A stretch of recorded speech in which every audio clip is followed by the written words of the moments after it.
You can do a little bit later on that one. So first of all, apologies for absence. We have had apologies from Councillor Jane Mert, Kerry Watkins, Jill Merton and Richard Morgan. Very much. And just before we go any further, there's a little notice I just need to read out to you. And that basically, I've read one of these out for a while. Chair's announcement, Standards Committee. Today's meeting is being filmed for subsequent broadcast by way of the Council's internet site. The images and sound recording may also be used for training purposes within the Council. Generally, the public seating areas are not filmed. However, by entering the meeting room and using the public seating area, you're consenting to being filmed, and the possible use of those images and sound recordings for webcasts and or training purposes. Members dialing in remotely, please turn on your camera when you wish to speak, and please remember to switch it off when you have finished. So thank you for that. I know I've got a piece under here for Chair's announcements, but I think I'll just, if that's okay with everybody, I'll take that item now, because the other announcement I've got really just builds on what I said about trying to build a relationship between the leaders of the parties, the Council and the Standards Committee. Last month, I had the privilege to present to the full Council the Standards Committee report. So it went down, didn't get any questions on it. It was accepted and passed by the Council. So, you know, another opportunity that we've been there to be able to say, this is us, this is what we're doing, and we want to work with you to develop the standards for within the Council. So that was just my other announcements from there. So thank you for that. Anyone, any comments, any thoughts on that? I can just quite welcome you coming there to these meetings as well. Excellent. So strong by the council. Thank you, Paul, for that one. I'm not going to go around every council member, but put that. Councillor Bertrand, as the leader, how did you feel? Do you think it was a worthwhile exercise? Obviously, we want to build relationships, and hence why we've invited you tonight, and we'll discuss that shortly. Yeah, I think it was a worthwhile exercise. I think the more dialogue, the better, and discussions amongst all of us that's clear, honest, direct. I think that just benefits all of us and benefits the council and its residents. Thank you very much indeed. Well, thank you for that, everybody, and thank you, Paul, for making my journey through that evening as pleasant as it was from there. So moving on, item 2 of the agenda, declarations of interest. Thank you. Item 3, minutes of the previous meeting, and if we can just do for accuracy first, and they run in your pack from page 3 to page 10.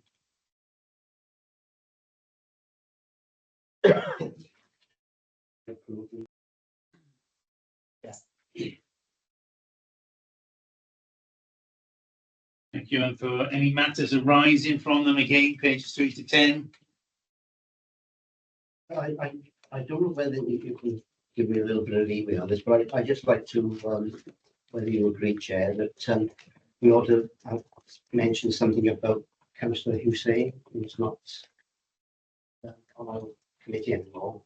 He was disappointed, but I know she was an active member, and it turned out that obviously she's no longer a member of this committee. So yes, please, and I mentioned, you did mention to me that she wasn't going to be with us on this committee anymore, didn't you? Perhaps we can just send our thanks back to her. Yeah. As being part of the original one when we set up with the council meeting, the councillors, and some valuable input. So thank you for that. So any matters arise, or any accuracy of matters arising, Councillor Curran, I think you said you sorry, not for you. You're going to propose these? Yeah, I move the minutes. That's it. Fact. Yeah. Thank you very much indeed, everybody. I've really covered my sort of chair's announcements and what I had to say earlier on. The next part for us, item 6, is the group leaders discussion. Leader, just to sort of put you into some sort of a position, I'm sure you're well aware of sort of what's happened. Basically, we felt that with the code of conduct, it's okay to say, yeah, it's all signed up, all the members have done it. But actually, the original standards committee felt that we wanted to have some sort of a face-to-face, not every time, but just an interest and a conversation with all the leaders of the various parties, really just to be able to say, are we all done? And if not, what are you doing to make sure that everybody is signed off on the code of conduct and sort of living by that? So that's where we are up to that. We had our first meeting.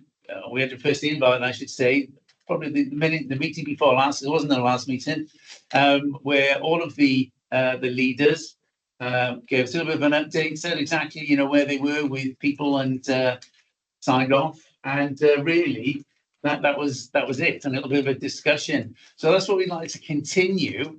I will speak to my standard colleagues. I know we've sort of discussed, do we want to invite you every time, or do we want to have a little short report off you every other time? Really, just to sort of make sure that we're keeping a handle on it. I think the original discussion focused around the fact that actually now we're starting to build this rapport. Let's carry on doing it from there. So that's where we are at this moment in time. What I'm going to do is I'll go around each of our party leaders and just ask for a little update. I'll put it open to my colleagues then on the standards committee for any comments or any questions they wish to make. Any feedback from yourselves is much appreciated. And obviously, once that is done, you're more than welcome to stay, but that's your participation in the meeting done. So entirely up to you from there. Just a second. Wait. Sorry, I missed what someone was saying. No, okay.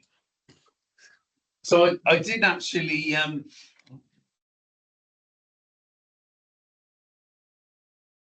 What did the other leader go for? I think I'm very happy to follow the leader. Oh, there we go. Right. Okay. So good evening, leader. Just from us here, welcome to the Standards Committee. It's really good to see you. For us on the Standards Committee, it does show that little bit of actually, let's work together. And the fact that you're here as in person is great for us. So just a little bit of an update. How are we doing on the code of conduct? Have you any issues around that? Have all your members got it? And if not, what are your plans to sort of try and get it resolved ASAP? Thank you, Chair. And I'm sorry I'm physically not there. I was planning to, but the Western Gateway thing just carried on.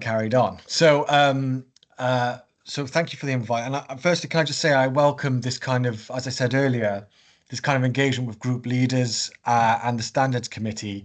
In my previous life in Monmouthshire, there was regular contact amongst group leaders around these type of issues. And if a issue arose with any member, I think, it was, at least in Monmouthshire, and I hope that's true of Newport, discussed amongst leaders as adults to sort and resolve issues if they arose and dealt with. Because, when we want to keep away from silliness and only, engage in the serious conversations around any real breaches. In terms of my group, I'm not aware of anything. Well, nothing's been brought to my attention. But if there is any issue with any member or them not doing the training, I'm more than happy to deal with it, and I will, anything I need to do personally as well, I will deal with and do. Unless anyone's aware of anything, nothing's been brought to my attention. But that does not to say there's nothing in the ether that I need to deal with, and if there's so, I will deal with it. I'm very clear with members. Any code of conduct issues. If there's a major issue, they first need to apologise, and I'm happy to be there and get involved in any issues around any potential breaches. But we in the Labour group, I know we signed was I definitely signed something a few years ago where we all adhered to, as well, as the Labour group whip, to code of conduct matters. I know, I don't know if you dealt with this, but as a party, we expelled a member within the last year due to social media comments that we felt were inappropriate, and that was a party political matter, maybe not a standards matter, but we do try to ensure discipline as a party. I want, and I've spoken to leaders, I think every leader on this call, face to face, any matters that arise between the two groups or individual members, I'm happy to deal with that as group leaders as well, to sort it out. I think we're all professionals, we're all adults. I'm happy to move on that basis. Thank you for that. And obviously, it's really great that you're here. You've given a commitment, and there is what you said about your agreement and the way you operate. I'm not going to preempt anything, but I just sort of like to say we don't meet other than our usual meetings. So that perhaps gives you some sort of an idea of how we are. And that's all I'm going to say on that. I don't wish to jinx anything else on that. So over to my other colleagues here from the Standards Committee. Any thoughts or issues or questions for the leader? No, I think we have regular training as well on that, and I think everybody's aware of it. Maybe we can ensure maybe everyone gets on that training. I think that's what we've got to look at as a Standards Committee, making sure everybody does go on that training. Please. If I may, Chair, I was going to come to it in my remarks, but I did run the Code of Conduct refresher training for members back in May. And I was pleased to see how many members attended it actually, and I know some who could have watched it online subsequently. So from my point of view, that was very, very encouraging. Thank you. In that case, leader, thank you very much indeed for your time. As I said, you are more than welcome to stay, or if you've got other business, please feel free to do how you wish. Thank you ever so much, Chair. Take care, all. Thank you now. So, Councillor Evans. Yes, please. Thank you, Chair. You may or may not know I've been off for a few months, so my deputy just took over, and very ably, thankfully. I understand the whole group have completed all their mandatory training. And we also have a system where we all sign up to a code of conduct with our own individual parties. We have training modules provided by the Conservative Councillors Association, and we also have most of our group of members are governors, and of course there's governor training as well. So it's not just the training at the Civic Centre, there's other modules of training. I'm only aware of one allegation against one of the members of my group, which appears to be unfounded, and as it wasn't a direct referral, it was reassuring to hear that this person contacted me directly to talk about it at a conversation, and as far as I'm aware, it's completely unfounded. I believe we also have a good working relationship with the other group leaders and the new council leader, and we work together to ensure the high standards of conduct are adhered to. And both myself and the leader of the council got soaked for the mayor's charity as well. So it's not all there. Yes, I did that rest. Excellent. Thank you, Councillor Matthews. Colleagues from the Standards, any thoughts, questions, or? I was going to say we're not in the era of tries and wets anymore. No, we're all in this together. Yeah. That's encouraging. It's interesting you comment on the fact that quite a few of the councillors are governors as well. Yeah. So it's a big old demanding role, just the one really. I know. Yeah. I'm a governor of 2 local schools, I have been for 25 years. And of course we get a lot of different modules and training there, and then safeguarding. So if we haven't done safeguarding here, we can do it in the schools, and so there's a cross match there, which is useful. Good. Most councillors have got 2 governing roles anyway. Yeah. Yeah. So they're on 2, at least 2. Thank you. Like it's, Councillor Evans, not looking at you. You're more than welcome to stay. We've any comments to make, or you're perfectly free to leave. Thank you. I'll just listen to the other group leaders first. Yeah, And then see what they've got to say. Just in case they say something I'm not here. Councillor Whitehead. Evening all. This is Good probably evening. the part I've probably been dreading. I'm not sure whether I'm at liberty to discuss what I'm about to intimate. Because with a heavy heart, I have to tell you that we have a process currently taking place against one of our group. It's currently on the desk of the Ombudsman. There are breaches, alleged breaches of code of conduct breaches, and obviously that process hopefully will go ahead, and the right outcome will be it. For me, on a personal level, without obviously going into detail, which I don't think I'd be at liberty to do, there's a term we used to use when I played rugby, and that was if we lost, we were gutted, and that's what I feel. I feel gutted that we're even having this conversation, because since 2012, since forming the Newport Independence, which is something I'm very proud of, it was always my goal to do everything transparently, with an earthly honesty, and I've always been that person, you know. And things like this, they don't frighten me, but they intimidate me. I think we have to be on top of our game at all times. I could shout, I could get angry, but I don't think it's pointless me doing that. But that's how disappointed I feel. Councillor Whitehead, can I just say for this moment in time, can you not share anything else? Because if it No, comes I'm not back going to do that. No. That's not going to happen. All I think. Yeah, be careful, Councillor. There's one thing I have learned, and that is there's a line, and I won't be going over the line. But what I'm trying to say to you, from a code of conduct, which is very important, and this is why we're here. This is what it's all about. This is actually the right forum. This is why I drove probably over the limit now and again to get home to this meeting. I didn't want to miss this meeting, because these things, if things happen like this, I think we should confront them as group leaders. There's no good shying away, and it's just a case of you probably, some people within the room, I know Mike are aware of this, and so, you know, I'm not intimidated. I will confront anything that besmirches, I think, or brings our party into disrepute. So yeah, that I just ask Councillor Whitehead there, are you all, like the rest of your group, all up to date with their code of conduct? There's no absolutely, yeah, and this is we are, yeah. I mean, there's been lots of training, and I'm always happy to be pointed in the direction if I have missed any sort of training.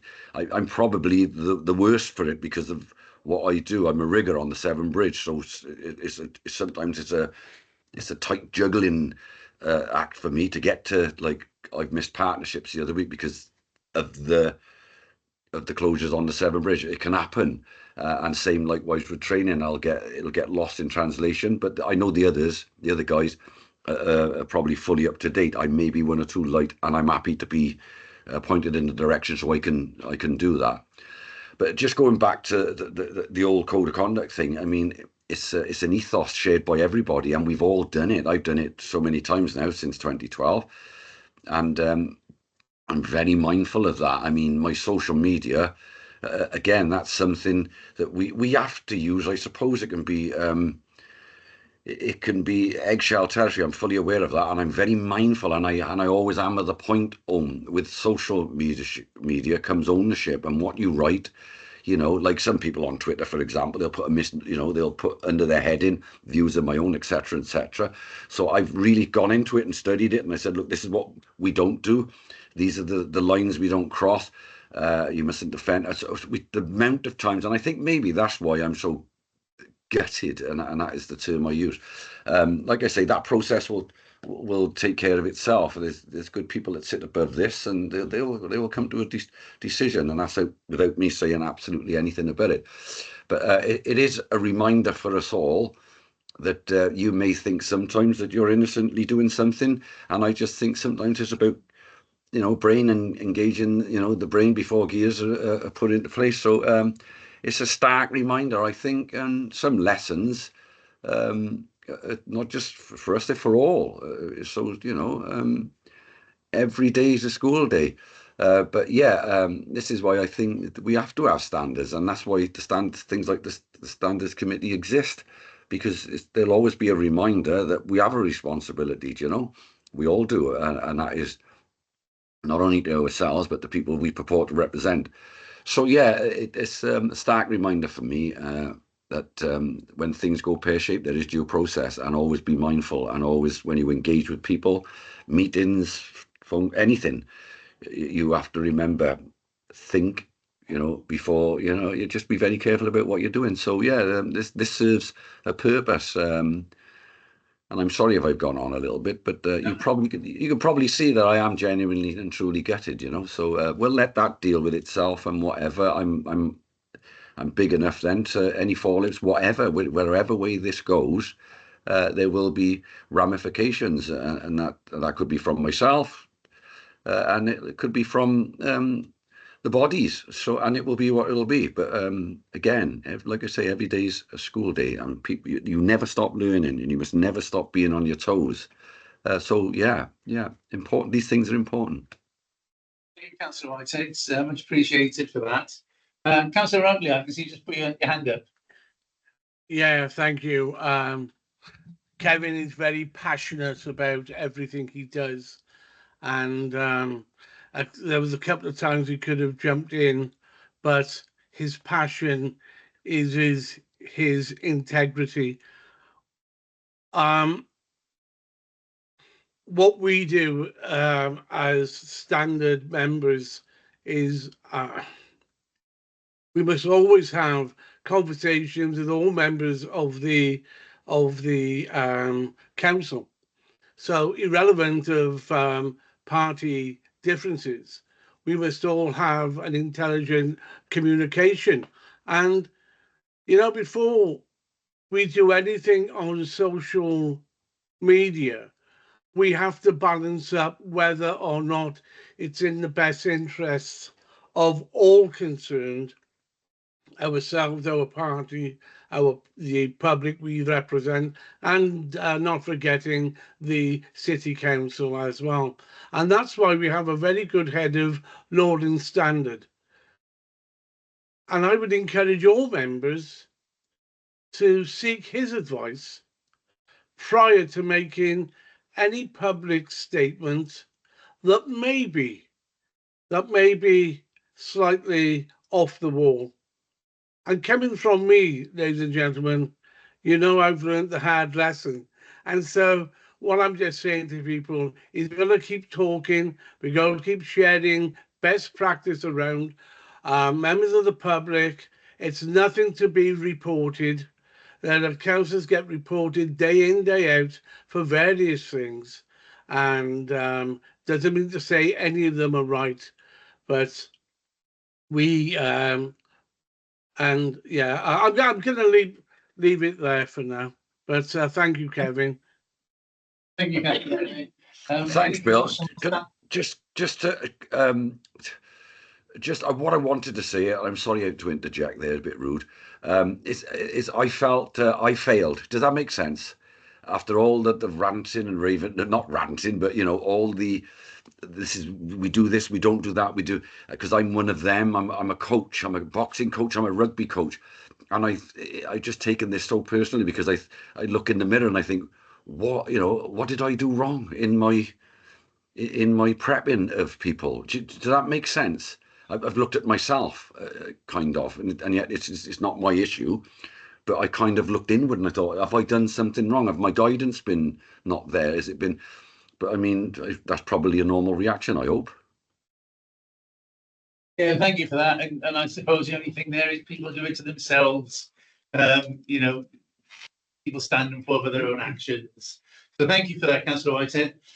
Any other comments from or questions from my colleagues on standards? Only briefly, Chair, I mean, just to firstly thank Councillor Rowley for his comments about me. It's very kind of him indeed. Just to make a serious point about that, I think my door is always open if members are thinking about whether they can do something or not, or thinking about whether something is okay or not, or thinking about whether they can or they can't, get in touch. I've got a very good deputy as well, so either Anne Howard and I can answer your questions. So yeah, please make use of us. Thank you very much. Okay, well, thank you for that, Councillor Whitehead. Again, the offer is there to you. You can stay, or you can go and get your tea after dashing home for that. You're welcome to do it. No, I'll do the polite thing. I will listen to Mark's assessment. That's fine. That's fine. Floor is yours, Mark. Okay, so evening, Councillor Howes. I think you're our. I don't think we've met before at the Standards Committee, and I know there's been a slight change. So welcome, and good to meet you and to work with you. Yeah, thanks, Chair. Good to meet the other committee members as well. We did have a sort of change in our group composition earlier this year, just after your last meeting, I think. So just coming up to the AGM. So we're now a group of 4 as opposed to a group of 3. So a group of 4 is where independents together, with Councillor Peterson joining us formally as a group, whereas he was sat as a independent by himself. And we had a change of leadership as well, and Councillor Morris has stepped down and I've stepped into the fort. So firstly, can I apologise, because there seems to be an action in the minutes of the meeting, of the last meeting, which I was only sort of made aware of when they were sent through on Monday, and it was a bit late for me to write a report. I think the committee requested that the leader of the Lisweria Independents prepare a written submission that could be provided at the following meeting. I haven't done that today. I wasn't aware of it until I sort of read through the minutes this morning, sort of prior to this meeting. So if I can follow something up with that, but hopefully I can sort of give you a verbal update today, and that'll satisfy the committee. But if there's anything else that you require thereafter, please let me know. Councillor Howes, let me stop you there for you. Go on. That's fine. The idea of the written was in case there wasn't anyone, but you're here in person, so that's ideal. Thank you very much indeed, though. Fantastic. Oh, thanks, Chair. So as far as I'm aware, we're up to date with our mandatory training. So Leanne's team kindly share the sort of reports regularly to me. I've had a look through them. Everything appears to be up to date. I've talked to the team really about how you learn. We're 3 out of 4 of us are relatively new councillors. We benefit from the experience of a very long-standing councillor alongside us as well. But we've had a bit of a steep learning curve. I think for me personally, in terms of being on the scrutiny committees, is where I think most of the learning comes from, and that isn't sort of recognised as training, but you really get to grips and understanding with how the departments work and the things that they're focusing on. So that's certainly where I think I've done most of my learning. Some of the sort of core training that we've done has been really useful as well. Touching on the points that Matthew made earlier about sort of governors, all of us are on, one or other of governing bodies as well. I'm on a planning committee, Alan's on the licensing committee, so we do the training required for that, and had a recent refresher training. So we're up to date with everything we need, and find that if we need to ask for something, we've got the support there that we need from Leanne and team. And if we need to speak to Mike, I'd echo sort of Councillor Routley's points really as well, that his door's always open, and we can ask for advice and get it where we need to. So thank you for that, Councillor Howes. Any of my other colleagues, standards, any comments or for Councillor Howes? No, I'm just going to say that, especially with newly elected councillors or new councillors, it's encouraging to receive fulfilling the mandatory training as well, to demanding a new role. So welcome that. Yeah, thank you. Thank you. Well, that's all it was, Councillor Howells. So there's nothing, no written report is required now. Thank you. You put your attendance in. So just like to say, welcome to the committee. I'm sure we look forward to meeting you in person at some point in the future. And, Yeah. And as the offer is to the same as to you as to the others, you're more than welcome to stop, or you can retire now and carry on with other stuff you've probably got to do. Yeah, no, I'm great. I think if the others are going to retire, I'll probably do the same as well. So, but thank you very much for your time. Really grateful. Nice to meet you all. Not literally, Chair. Yes, obviously, yeah, for the meeting. Yeah. Thank you all. Thank Thanks you for all. listening. Thank you very much indeed. Thanks, now. Thanks a lot. Bye bye. Now.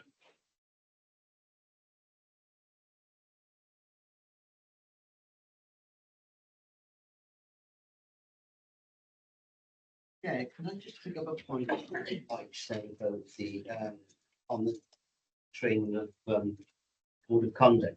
If you look at the graph here, obviously it said 42%, it's roughly around 42%. Obviously, I think you said, Mike, that most of the training, you know, this graph that you said.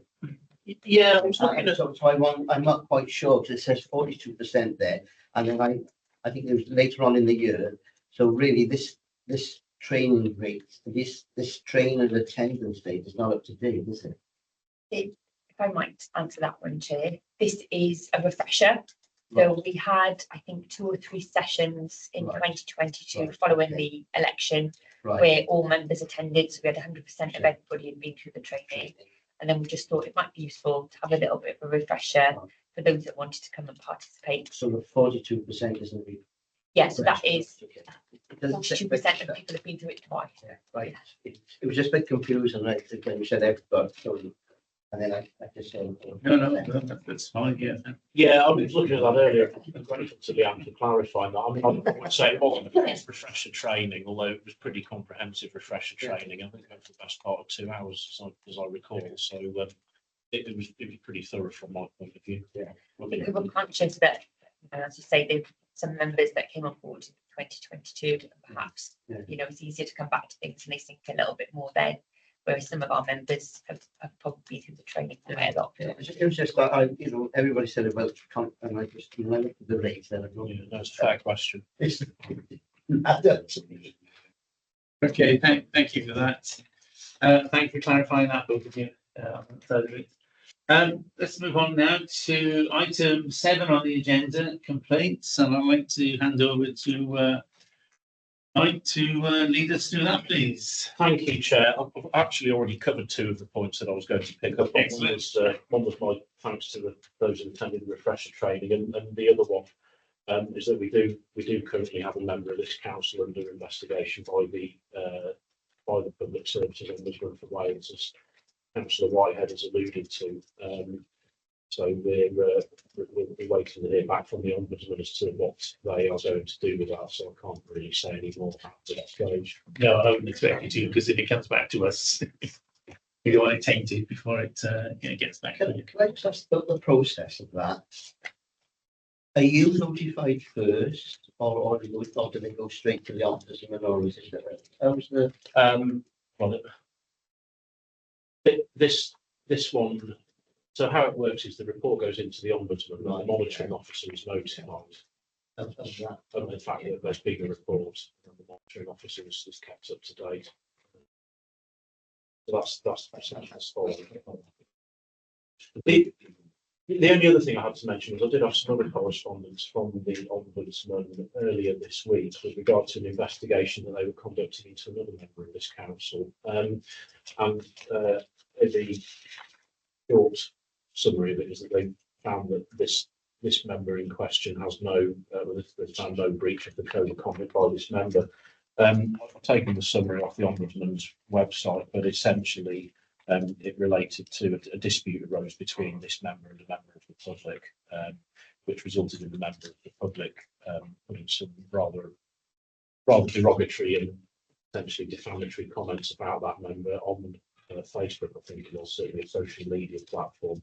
And in response to that, the member contacted the member of the public's employer and reported what that individual was doing. We don't know how the employer dealt with it, but they say that they took action. The complaint turned on whether it was appropriate for the member in question, when he wrote to the employer to sign himself off as a counsellor, And the Ombudsman found that in the circumstances, there was no harm in him doing that, because it would have been obvious from the posts on social media to all concerned that he was a councillor, so he wasn't using his position as a councillor to gain an advantage. So, and I mean, the Ombudsman concluded by saying that the action that the member took was perfectly reasonable in view of the mindless comments that have been placed on social media about him. So no further action in respect to that one. I think the take-home point is for members, just be careful about when you put the word councillor in front of your name. Generally, it should be when you're charging the business of the council, when you're acting on council business. The code of conduct's got provisions about not using that title to confer an advantage on yourself or others, or avoid a disadvantage. And again, it just goes back to the point I made in response to what Councillor Rowley said. If you're not sure, come and ask me. So that was the only things I wanted to update on that item, Chair. Thank you very much indeed. I'm happy to take any questions. Do we have any questions or comments? Wait, the outcome of that process. Yes. See.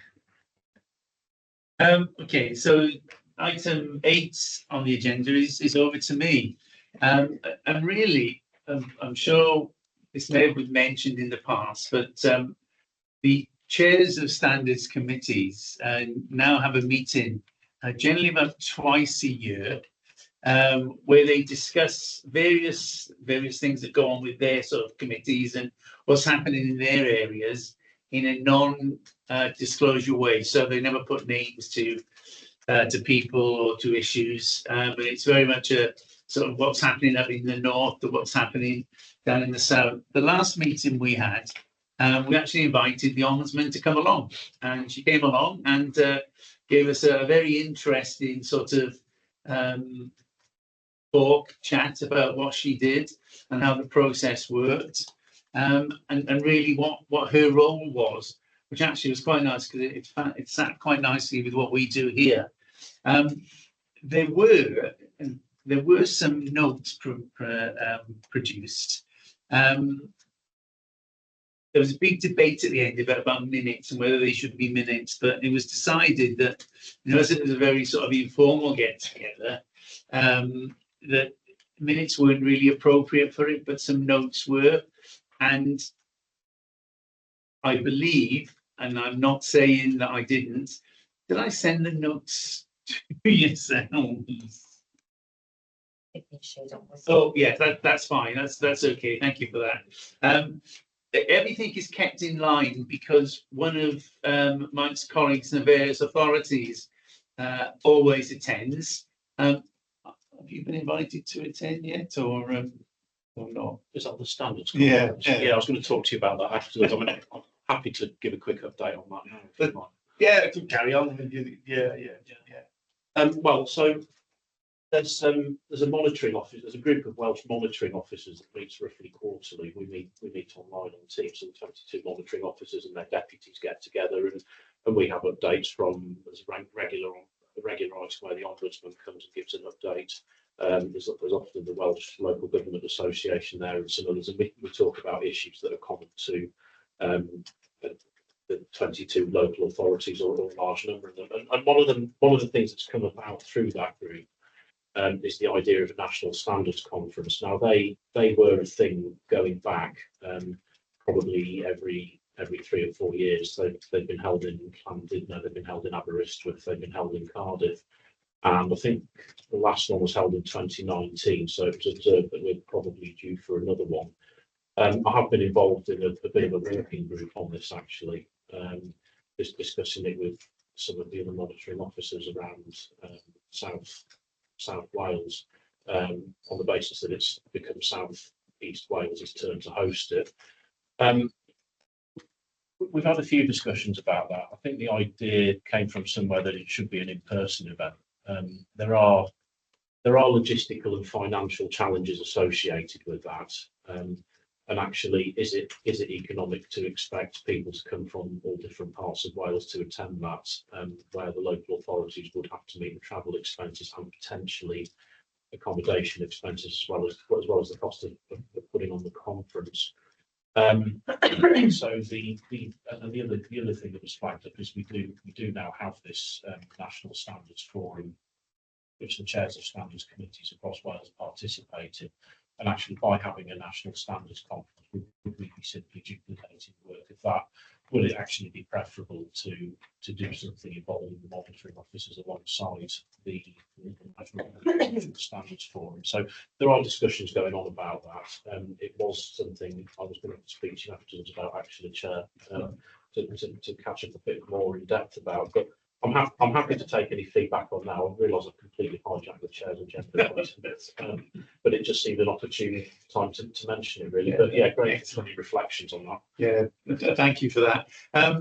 Just to sit alongside that, I think originally my thought was just to let you know that when all the chairs get together, we don't just run wild with all the ideas and everything else. You know, there is some sort of overarching, hold on a second now, by various monitor officers who get invited along to oversee, really, to keep us in line, for want of a better word. Although, you know, there are some fairly strong characters on there, and the chair certainly keeps everybody in line on that side of it.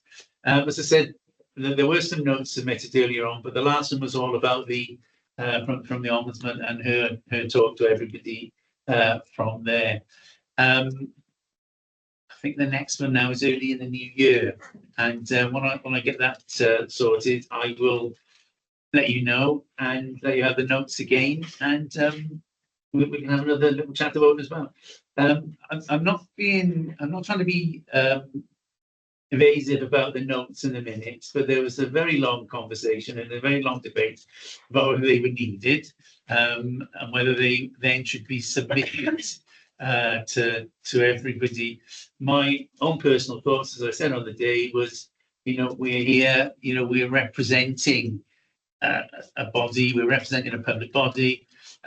This is public time, public money here, and we're not talking about anybody that's with names or anything like that. So there should be nothing to hide. It should be open and transparent. And hence that's why I sent our notes out and for you to have a look at. I'm not sure why some of them felt that we should keep it as a closed circle, but I think overall it prevailed that let's send them out to us. That's what standards are about, isn't it? Really? Yeah. I think you're right, Chair, to say what you said. Otherwise, you know. I think as soon as you start becoming clandestine and keeping everything in, people start to go, what are they doing there? What are they talking about? You know, they got some hidden agenda. Well, there's no hidden agenda. It just as it was. But like I say, you know, it's all kept in line by, you know, one of Mike's colleagues from the various areas who come along, and I mean, they do have some input, but it's generally sort of, you know, this is what we see, you know, this is what we did on that side of it. So that's just a little bit of a verbal update on the last one, and I shall update you again on the next one. Thank you for that. Item 19, members training development update, or Leanne, you going to pick up on that? Thank you. Thanks, Chair. So I know the committee have discussed this before, and we've talked about it in this meeting, whereby the code of conduct training is part of terms of reference and ensuring that members are encouraged to attend as a mandatory piece of training. But the committee's been keen to have more of a watching brief and a bit of an update on the wider curriculum, the wider training provided to our elected members, as that is an intrinsic part of generally upholding standards and making sure they have everything available to be able to do their jobs. We have had periodical updates, so this one follows on from that, hence why in the graph it doesn't show that the code of conduct training this time around is 100%. It is just building on what's been presented to the committee previously. So I won't go into the report in too much detail, just to highlight really the training that we've covered since we last discussed. A number of sessions have been made to help build on the councillors' knowledge of the equality and diversity issues like the anti-racism training that we held, violence against women, domestic abuse and sexual violence. And that links in really to one of the later items on the agenda about equality and human rights, whereby the Ombudsman feels that equality is intrinsically linked into the work that our members carry out. There was also a focus on scrutiny development during that period with a number of sessions facilitated by the WLGA. And I'm pleased to say that all of our chairs have been to that training, and that was a really good participative session. We also provided some updates on some key legislative and policy changes in Wales. So, for example, 20-mile-per-hour speed updates, a new health and social care body which supports the voices of residents to be heard around service planning. And there were also some more in-depth looks at some of the work that the key areas do in those services. So housing and education were ones that we focused on during this period. Again, as always, we had informal training offered as a drop-in basis to the members who had any challenges around IT or communication and technology. They could just call into the office, which is always supported and busy there. Moving on then to the attendance rates, it's slightly varied. We have 100% attendance for some of our training there, and less for some of the other training carried out and scrutiny for the WLGA. We did have a focus on making sure that our data protection and information management was rolled out to as many members as possible, so that had a good rate of 80%. And one of the key things that we ticked off during that period, which community councillors would be aware of, was the personal safety training for members too. So that was covered at elected member level, and then we also rolled out that to our community councillors. I did include also a list of topics scheduled for the coming months. So we've got licensing training that's been rolled out, some changes to our committee members. So we wanted to make sure that we went back to basics and carried out the training, made sure everybody was covered. We also have carried out some specific training for our governance and audit committee on topics like risk management. And we've also been supporting members through the progressive community leadership held by the WLGA. So every tranche that the WLGA have put on this year, we've had at least one or two of our members going through that. We've also just recently had Welsh language, which has been updated since the report was written. And I know the monitoring officer and I are going to go back to governance arrangements and performance management at the end of the month. So again, this is a session that we did carry out quite early for our newly elected members in 2022. Again, something that we feel will benefit to go back to touch on that again. And then again, we've got some more service-led update and fly tipping. And then again, go back to our safeguarding and corporate parenting, which is key throughout everything that we do at the council, and looking at our climate change as well. I did attach the survey results. This came through on a recommendation to the Democratic Services Committee. So we did share a survey with our elected members just to find out generally what they thought about the training. So that was shared with committee members, and I did realise earlier today that opened it from the agenda. So apologies, I have sent it through in an email, and I will make sure that that's updated then as part of the minutes when we publish. So we did have some feedback from our members. It wasn't a huge return on the survey, but we did have some useful feedback from the members that did get involved. And some of the key things that they thought we should go back and do refreshers on have been incorporated into the new year of planning. So code of conduct, we've gone back to planning training, governance and decision making, which we'll touch on again at the end of the month, and then a bit more information on the services and support provided to residents. I think that was all that I wanted to cover. Speaking about the personal protection thing, which is held at the 8th meeting. Yeah. So it wasn't really available to all of the councillors. Do you think it'd be advantageous to run a course with community councillors and other councillors? Because I found it very good. I found it very helpful course, and there's things that you've never thought of that you brought up. Is there any perhaps it could be rolled out to all councillors. We did send that out to all the clerks and ask them to pass it on to all of the members. And I think we did chase it up a couple of times because obviously it is an important session. We were hopeful to get as many people there as possible. I think I could go back, but obviously it's challenging to get into the police. I passed the paperwork on. Yeah. You know, you sent the paperwork afterwards, and I passed that on to the rest of the community councillors. But it's not like actually being present on the course, because you had a couple of speakers on the course.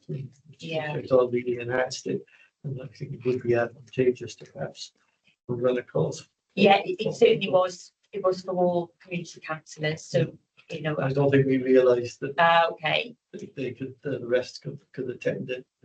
Probably only think most of the people who just normally attend the liaison meeting attended the course. Was the meeting recorded? Yes, I think it was. Sorry? I think we recorded the meeting, didn't we? So we can share that out. Yeah, I shared the paperwork out.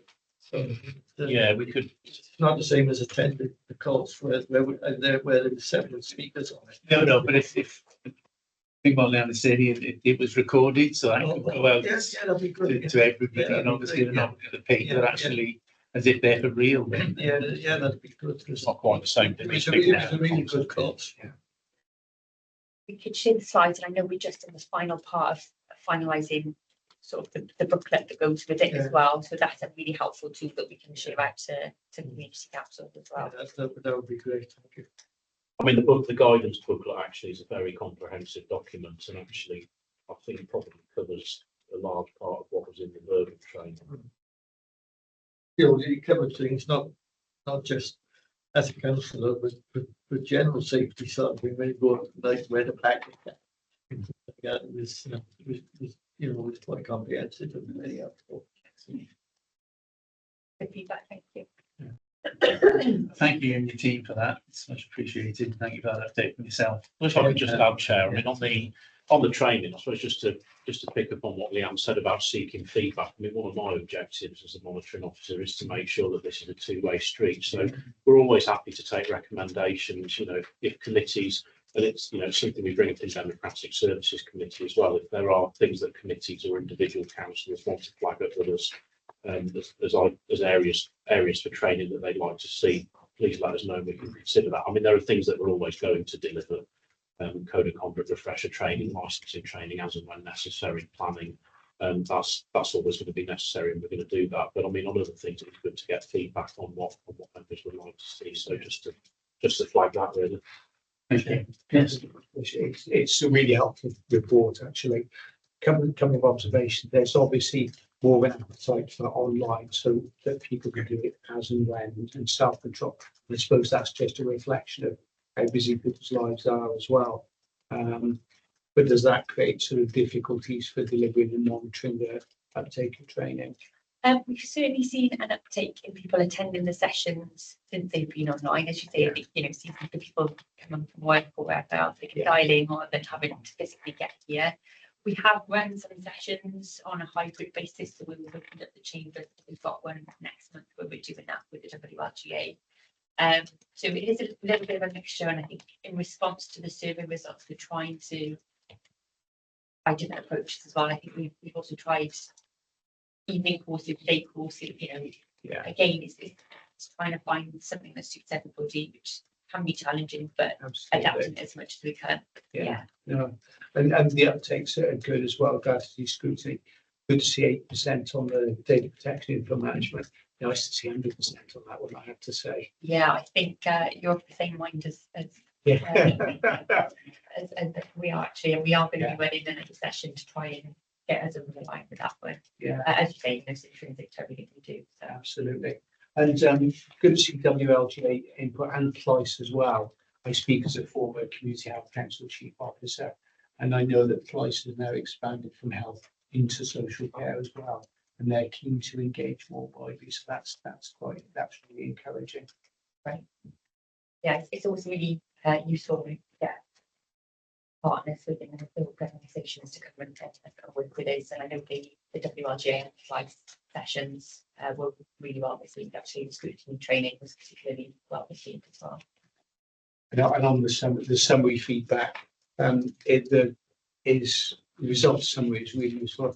And I noticed that the plea for sort of more training on budget scrutiny and finance as well, sign of the times, isn't that? Yeah, I think the budget training annually since 2022. Yeah. And this year, what we're focusing on is to try and put together a one pager and perhaps a helpful guide that we can share with our elected members ahead of sort of quickly approaching, isn't it? I don't know whether you've gone. Yeah, absolutely. Thank you. Chair, just thinking on what John was saying, and then I think you answered it went on to all committee clerks, and obviously he didn't realise it was up to all that.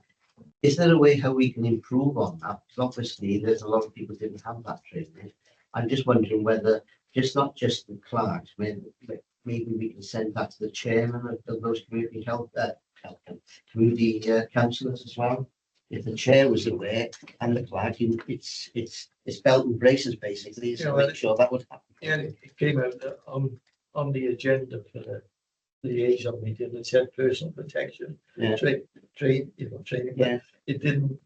I don't think probably the clerk or myself didn't realise that it was open for all the councillors to log in and attend, because you have two members of the council, only one on the liaison, on the liaison committee to attend the liaison committee. So I don't think the clerk and I myself realised that the rest of the councillors could probably log in and attend this training if they wanted to. Just make that a bit clearer. I think those are they knows of everyone. Yeah. It's not a criticism. Yeah. I'm just saying. I think we did share it with the chairs as well. And I think Oh, we right, did okay. send out a few communications to try and we could see that there were many takers. But yeah, we have to think about doing it for next time. Thank you. Okay, let's move on down this. Just our last two really. Item 10, the Equality and Human Rights Casebook. Yeah, so this is an information and report. I'm not proposing to go through it. It is just provided for members to read and digest as a regular publication that the Ombudsman shares. And as we reflected on in the last report, really, the Ombudsman does feel like the equality and aspect runs through many of the complaints that she receives at her office. So just an important publication to digest, really.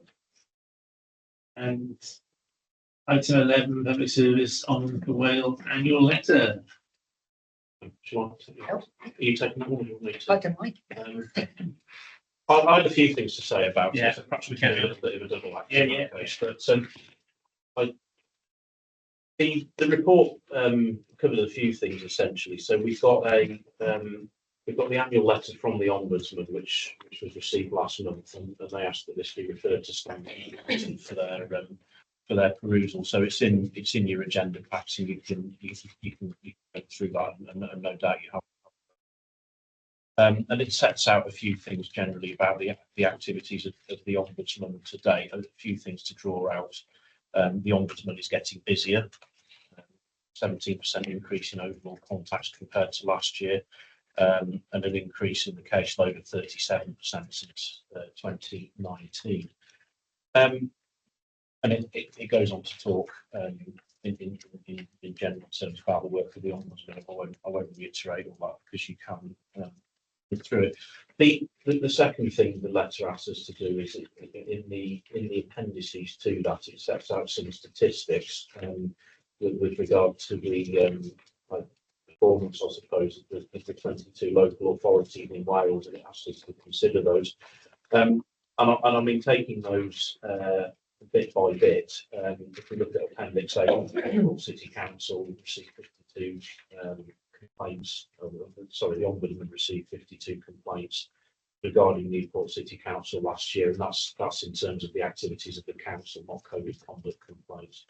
And that equates to a number of 4.33 complaints per 1,000 residents, which it's not the lowest, but it's some way off being the highest when compared with the other authorities in Wales. So I would say as an organisation we're well within acceptable parameters on that. I think noting that any council, no matter how good it is at what it does, is going to get some complaints. It's a fact of life in the modern world, I'm afraid. There's a breakdown of complaints received by subject area. I don't think that will come as a surprise to anyone really. I mean, roads and transport, housing, they are typically areas that get complained about more. I don't think it's a reflection on the performance of those services. I think it's where complaints fall across the board. And then there's a bit about how the 52 complaints were dealt with, or 51 as it says here. Could I ask if there's a lot of complaints, particularly roads and transport? Does the council take it on board to try and improve that area? What happens to those? You say these complaints.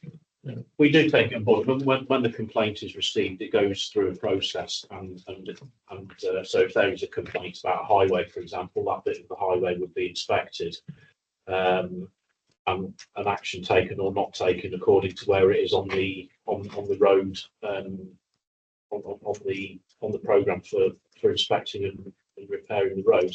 It is a fact of life, unfortunately, at the moment that council budgets are being squeezed, and I don't think it's controversial to say that across the board the roads are in the condition we would like them to be, and I don't think that's different for any other local authority in England or Wales, to be honest. That's just a reflection of the funding pressures that are falling on councils. But yes, the complaints are looked at and they're all responded to. Just carrying on through. Nine complaints were found to be out of the ombudsman's jurisdiction, so there are things that the ombudsman can look at and things that it can't. So, for example, it's got to be a service that the council is responsible for the ombudsman to investigate it.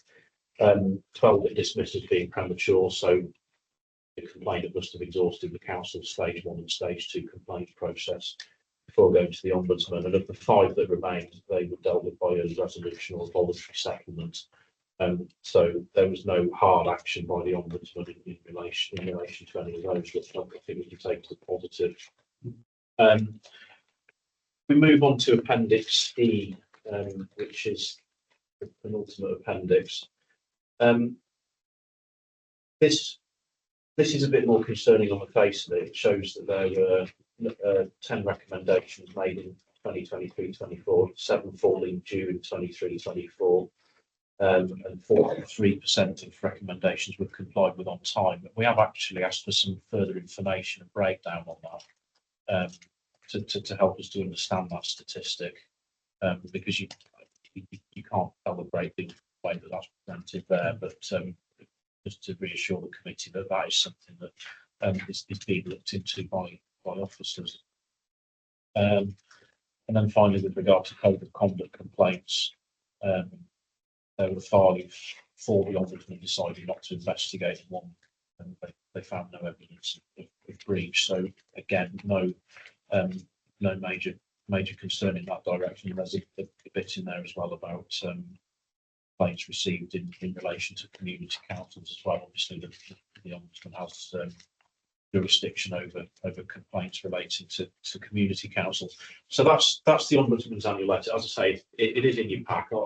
So any questions on it, either take them now, or I can carry on and say the rest of what I've got to say and take all of the questions at the end, whatever the preference is. You can. We've got. Yeah, the only thing that I picked up, you picked up the 43% sort of.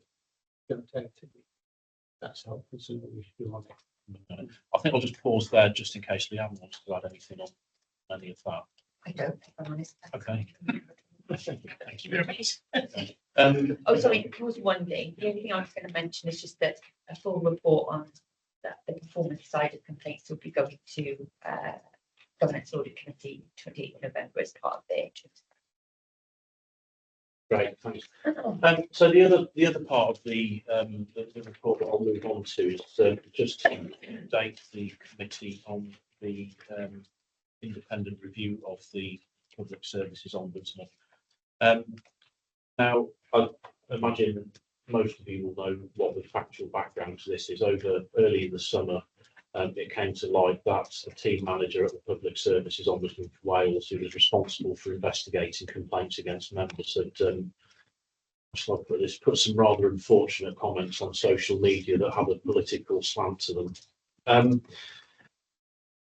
That individual has subsequently resigned, but what it gave rise to was a few questions, I suppose, as to the Ombudsman's ability to conduct impartial decision making in relation to complaints received about members. So the independent review was set up, and I must apologise at this point because the final report has been produced. I received it on an embargo basis at the end of last month, and the chair has seen it. It hasn't been circulated to the rest of the committee. It will be circulated to the rest of the committee shortly. So I propose to circulate it to you all. You can all review it, and I would suggest we put it as an agenda item for the next meeting. If there are questions about it or any feedback on it, then we will discuss it. Then, you know, equally, if nobody's particularly got anything to say, then it can be a short discussion. But to summarise, the review looked at how the Ombudsman went about investigating standards complaints against members, and it looked at its practices and procedures and whether they were thorough enough and whether they were politically neutral enough, and it found no concerns. One of the concerns which we've received from some angles was obviously the comment on social media was very derogatory towards one particular political party. So questions were asked as to whether complaints about members of that party were being addressed fairly. The review found no evidence of that, and from having looked at the investigation, it seems that the individual in question behaved quite professionally whilst in the office, and everybody in the Ombudsman staff was looking at these complaints objectively. It seems that what happened was something that she did outside of work. So there were no complaints. No significant concerns. There are some recommendations in the report. For example, it recommends that the Ombudsman beef up its social media training for its staff. I think that's a fairly obvious conclusion given what's happened. Whether information given to Ombudsman staff when they're recruited makes them aware of their obligations with regard to political neutrality, whether the staff should be assessed with regard to bias or unconscious bias, whether there should be mandatory refresher training on unconscious bias, whether the PSOW should look at whether it needs any further policies, and whether there's appropriate training in place for Ombudsman staff with regard to the pressures and vulnerabilities that come with the role that they do. So there's not any particularly strong criticism of the Ombudsman, and the outcome is that it's doing a good job and it's politically neutral and that it's investigating and dealing with things objectively. So there's no concerns, but it has just raised a few things. I have to say I've not had anything raised to me with regard to how the Ombudsman's dealt with any member of this council. And what was part of the investigation report, I think it was 634 complaints or something like that, where which this individual's team had handled, and the investigations looked at those and found that in all of them that they were handled appropriately. So I'll say there's that reassurance in place, and I'm not aware of any member of this council saying that they feel that they've been disadvantaged by any Ombudsman investigation carried out during the period in question, which was between 2021 and 2023. I'm willing to be corrected on that if there's something I'm not aware of, but nothing's been brought to my attention. So I don't think there's anything in this episode that this council needs to be concerned about. But obviously, you know, when you hear about what has happened, it is concerning, but it does give rise to you know, does make you think, well, what could be going on, and hopefully this puts the issue to bed. And again, I'll ask if Leanne wants to add anything to that. Have to take questions. I think he's right what you said, but it's the way the budgets are at the moment. I think the ombudsman is going to get a lot more. As I said, I went to see a gentleman. As they were speeding on the roads, I said, well, this is I'm going to the ombudsman now, that the council not doing anything with speeding on the roads. Now, it's, this wouldn't have happened years ago, because obviously there was milk and honey, let's be perfectly honest, when I was on the council, the pothole was filled up, and possibly the old road was dead anyway, years ago. It ain't going to be like that anymore. We all know that. And I just think he is going to get more, she is going to get more as the chief executive of the ombudsman down there. There's going to be more people going to be writing in and complaining. And it's a challenge for the council how it manages public expectations around this, if I could be so frank. And I mean, the pressures on the council with regard to social services, education, housing are absolutely phenomenal, and they're increasing by the day. They place a tremendous statutory burden, and it's all that's the bigger picture that we're dealing with. People are aware I have, well, some people might be aware, even a child with a care now can be up to £10,000 a week. That some of those children, they've got to go into residential. No, it's mind blowing that type of cost for a local authority for one child per week. Thank you, Scotland. Any other comments, thoughts? Just before I draw this to a conclusion, anything else for Leanne or Mike? No, lovely job. Okay, in that case then, anything else to say for yourself, Mike? No, thank you, Chair. No, we could have a conversation. So on that idea, item 12 on the agenda, the date of the next meeting, Thursday, the 16th of January, 2025. Another year on. I'm assuming that the Anglo team will make it hybrid again for those who are, yeah, okay. In that case, then, thank you for this evening. Have a good evening, everybody. If you're travelling back home, it's dark again now. We're getting dark when the clocks go back at the end of the month.